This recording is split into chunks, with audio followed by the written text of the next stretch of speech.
အားလုံးပဲမိုင်းခရက်ထဲမှာဒီလိုမျိုးကျွန်တော်ပုံစံလိုမျိုး UI ထည့်တင်ကြရင်ကျွန်တော်အဲ့ UI ဒေါင်းဒီလေးပြင်တော့ပြောပြမယ်သူ UI ရဲ့အလုပ်လုပ်ပုံကတော့ဒီမှာပေါ့နော် stin ရောအကုန်လုံး UI ကဖုံးသွားပြီလေဒီမျိုး stin ဆိုရင်လည်းဒီမျိုးဖြစ်သွားပြီပေါ့နော်ဟိုကတော့ဝေါ်ရဲဝင်တဲ့နေရာတွေဝေါ်ရဲဟိုဖြစ်တဲ့နေရာတွေတော့မပြောင်းဘူးပြောင်းတဲ့ဟာတစ်ခုကဒီဟာပေါ့နော်ဒီမှာဝေါ်ရဲဝင်လို့ရှိရင် Java လို့မျိုးဖြစ်သွားတယ်တခုကောင်းတာကအဲ့ဒီကအမဲကြီးကိုဖယ်ပြီးတော့ခင်းတယ်လေးကိုနှိပ်လိုက်ရင်ထားပုံဆွဲလို့ရပါတယ်အဲ့ဒါကြတော့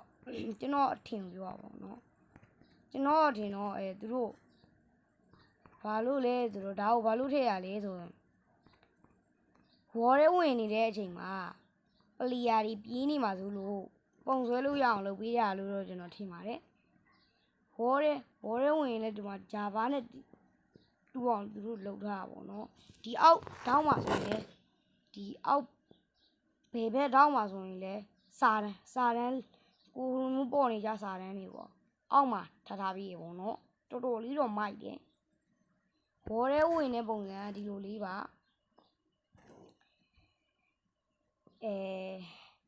ဒီဟာဒေါင်းနီမပြောခင်အဲ့ဒီတိုင်းဒီဘောထဲမှာဘယ်လိုမျိုးဘာကြီးပြောင်းလဲသွားလဲဆိုတော့ကျွန်တော်လိုက်ပြပါမယ်အဲ့တော့ဘောထဲဝင်နေအောင်ခဏစောင့်ကြပါမယ်ဝင်ရင်တော့ကျွန်တော်ပြောပြရယူရှိပါတယ်ကျွန်တော် YouTube ပါတင်တော့မှာပါအဲ့တော့ကျွန်တော် YouTube channel လေးကိုအားပေးကြဖို့ကျွန်တော်တောင်းဆိုချင်ပါတယ်အခုကျွန်တော်ဗီဒီယိုတစ်ပုဒ်တော့တင်ထားပါတယ်အားလုံးပဲသွားပြီးတော့အားပေးကြပါဦးYouTube channel မှာအရန်စိတ်လှုပ်ရှားနေတဲ့ emoji လေးရဲ့မာခရက်လို့ရဲ့ကျွန်တော်TikTok အကောင့်မှာပြထားတဲ့ emoji နှစ်ခုအဲ့လိုမျိုးလေးပဲရိုက်ချလိုက်ပါတော့ကျွန်တော်အကောင့်မှာပြထားတဲ့ပုံစံအတိုင်းလေးပဲအဲ့လိုမျိုးပြီးသွားလို့ရှိရင်တော့အဲ့လောက်ကိုရိုက်ချလိုက်ပါပြီးသွားလို့ရှိရင်ဝင်လိုက်တော့နော်ဝင်လိုက်ရင်ကျွန်တော်TikTok အကောင့်ကျွန်တော် YouTube အကောင့်လေးပေါ်လာပါလိမ့်မယ်အဲ့ဒီမှာသွားပေးလို့ရပါတယ်အားလုံးပဲကျုံညာတော့လောက်ပါပဲကျုံညာဝင်တာပေါ့နော်ဘောထဲဝင်ပြီ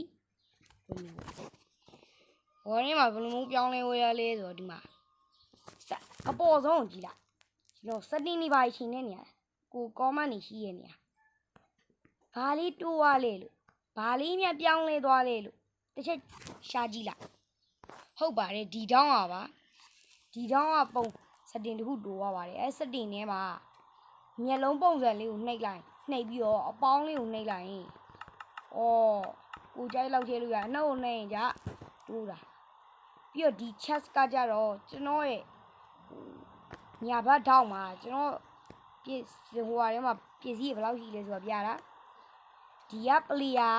ဒီကစတီးရဲ့အလေးရဲ့ပုံကကြတော့ဝေါ်ထဲမှာပလီယာဘယ်နှယောက်ရှိလဲဆိုတာပြတာဒီမှာပေါ့နော်အများကြီးပဲဒီကစာကိုအမားချစ်ထားတဲ့ဟာကြတော့စာအမားချစ်ထားမှာမဟုတ်ပါဘူးမဖားလို့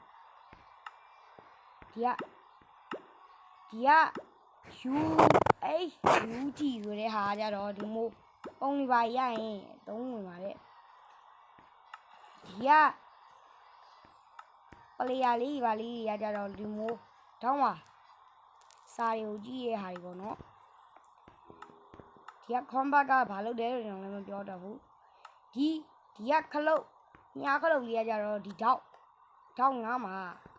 ခလုတ်လေးနှစ်ခုပေါ်လာပေါ့နော်ခလုတ်လေးနဲ့အဲ့လိုမျိုးပြောင်းလို့ရပါတယ်အဲ့လိုမျိုးလေးလုပ်လို့ရပါမယ်ဒီကလူလေးကိုနှိပ်လိုက်ရင်တော့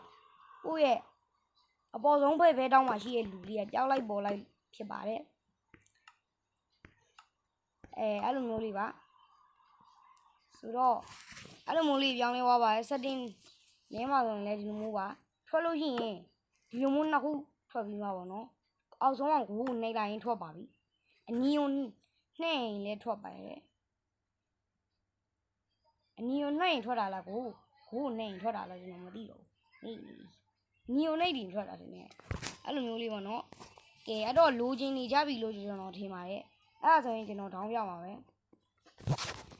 အရင်ဆုံးကျွန်တော်တို့တွေ RCPETL တွေကိုဝင်လိုက်ပါမယ် RCPETL ကိုတော့Play Store မှာ RCPETL လို့ရှာပြီးလွယ်တကူ download လုပ်ရပါတယ်ပြီးသွားလို့ရှိရင်ဝင်အောင်စောင့်နေလိုက်ပါဝင်အောင် sorry ပေါ့နော်ကျွန်တော်ဖုန်းကပိတ်လိုက်ဖွင့်လိုက်ဖြစ်နေလို့ဟောဒီမှာပို့ရလို့ရှိရင်ရိုက်ချတဲ့နေရာမှန်လေးကိုနှိပ်လိုက်ပါပို့ရလို့ရှိရင် set bar မှာ UI ဆိုပြီးနှလုံးနဲ့ပဲရိုက်ချလိုက်ပါပို့ရရင်ရှာကြည့်လိုက်ပါအဲ့လိုမျိုးဒီလိုမျိုးလုပ်နေလို့ဟိုကျွန်တော်စောင့်နေရမှာပဲဒီလိုမျိုးလေးလုပ်လို့မှပေါ်လာဆိုရင်ဒီနားမှာရောင်းလေးကြော်ပြီးလိုက်ပါဒီရောင်းကြော်ရင်ပေါ်လာပါလိမ့်မယ်သူဟာ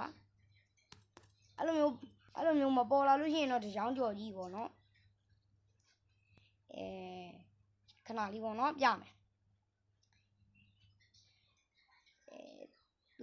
သူ့ရဲ့ဟာကဘယ်လိုပုံလေးလဲဆိုတော့ပြမယ်ဒီဟာလေးလဲဆိုတော့ပြောပြပါမယ်ဒီကအပေါ်ဆုံးကပေါ့နော်အပေါ်ဆုံးကဒီပုံလေးနဲ့ဟာပါအပုံလေးနဲ့ဟာပါအဲ့ဒီဟာပါဒါလေးတော်တော်မိုက်ပါတယ်ဒီမော့လေးပေါ့နော်ဒီမှာပေါ့နော်ကျွန်တော်ဟာနဲ့တူတူပဲဒီလိုမျိုးလေးစတင်နေအားလုံးကဒီလိုမျိုးလေးဖြစ်သွားဒါကကြတော့ဒီကကျွန်တော်ခုအလဲမှာဒီနှစ်ခုကြားမှာအလဲမှာရှိတဲ့ဒီစတင်ကကြတော့ဖြတ်တဲ့ဟာပေါ့နော်ဒီမှာပေါ့နော်ပြောင်းလဲသွားတာတွေပေါ့ပြောင်းလဲသွားတဲ့ဟာတွေပါဒီအထဲတွင်းထဲမှာဆိုရင်လည်းသူတို့လုံးလို့ရတဲ့ဟာတွေအများကြီးပဲစီးဖို့ဆက်တဲ့နီးကြီးလည်းသူရလာတယ်အဲ့လိုမျိုးပေါ့နော်ဒါဆိုလို့ရှိရင် download ကိုနှိပ်လိုက်ပါ download နှိပ်ပြီးတော့အပေါ်ဆုံးဟာလေးကို down လိုက်ပါ down မရင်ဒီမြားလေးကိုနှိပ်လိုက်အဲ့ file အဲ့ down သားဟာလေးကိုပဲနှိပ်လိုက်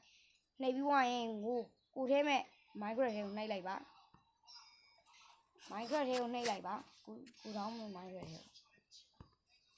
နှိပ်ပြီးွားရင်တော့ရပါပြီအဲ့ဒီမော့ထည့်နီးပါကျွန်တော်တခါပြလိုက်မယ်ပေါ့နော်down ကြီးကတော့ဒီလိုမျိုးလေးပါထည့်နီးရကြတော့ကျွန်တော်ပြမယ်ကျွန်တော် Minecraft တူလေးထည့်လိုက်တာပါဒီ Minecraft တူလေးတော်တော်မိုက်တယ်ဒီမှာပေါ့နော်ပေါ်လာအပေါ်ဆုံးမှာဝင်အသုံးဝင်ရအောင်မသိကျွန်တော်ဒီထဲမှာမော့တခါမထည့်ဘူးပြီးတော့လို့ရှိရင်တင်ထဲကိုဝင်လိုက်ဒါကမတူတဲ့အတွက်ကြောင့်sorry ပါတင်ထဲဝင်သွားရင်မော့ထဲကိုနှိပ်လိုက်မော်ထဲမှာဒီ UI ဒီကမြေခွေးကောင်းအမဲအောင်ပုံမြေခွေးအမဲအောင်ခေါင်းပုံစံလေးတဲ့ဟာကိုထည့်ဒီခလုတ်လေးကိုထည့်ပြီးနှိပ်ပြီးတော့ထည့်လိုက်ပါအပေါ်မှာပေါ်လာမပေါ်လာကြည့်လိုက်ပါဒီ down ဟာကြီးပေါ်နေလို့ရှိရင်တော့ error တက်တာပါရပါတယ်ဘာမှဖြစ်ပါဘူးစော့ရင်တော့စော့လို့ရပါတယ်error တက်တာဘာရှိခဲ့လို့ရှိရင်ကျွန်တော်ကိုပြောလို့ comment မှာရေးခဲ့လို့ရပါတယ်ကျွန်တော်ဖြည့်နီးerror တက်တာဖြည့်နီးကိုကျွန်တော်ပြောပြပါမယ်error တက်တာဖြည့်နီးတော့ပဲဟုတ်လဲ error တက်တာကိုတားနီးပေါ့နော်ဒါပေမဲ့ဒီမှာကတော့ဒီ Minecraft မှာကတော့အထဲထဲမှာတော့ပြောင်းမယ်ဒါပေမဲ့အပြင်မှာကတော့တိတ်မပြောင်းဘော်ရဲဝင်ကြည့်မယ်ဆိုရင်တော့တွေ့တဲ့အတိုင်းပဲဒီလိုလေးဖြစ်နေပါတယ်ပုံဆွဲလို့ရပါတယ်ဟေးဘောဒီလိုမျိုးလေးပေါ့နော်အဲ့ဒါဆိုရင်တော့ဒေါင်းပြီးပါပြီအားလုံးပဲကျန်နေကြမယ်လို့ထင်ပါတယ်အားလုံးပဲဘိုင်ဘိုင်ဒါနဲ့ subscribe လုပ်ခဲ့ကြအောင်နော်အားလုံးပဲဘိုင်ဘိုင်ဟေးအားလုံးပဲဘိုင်ဘိုင်နော်နောက်ဗီဒီယိုမှာပြန်တွေ့မယ်ဘိုင်ဘိုင်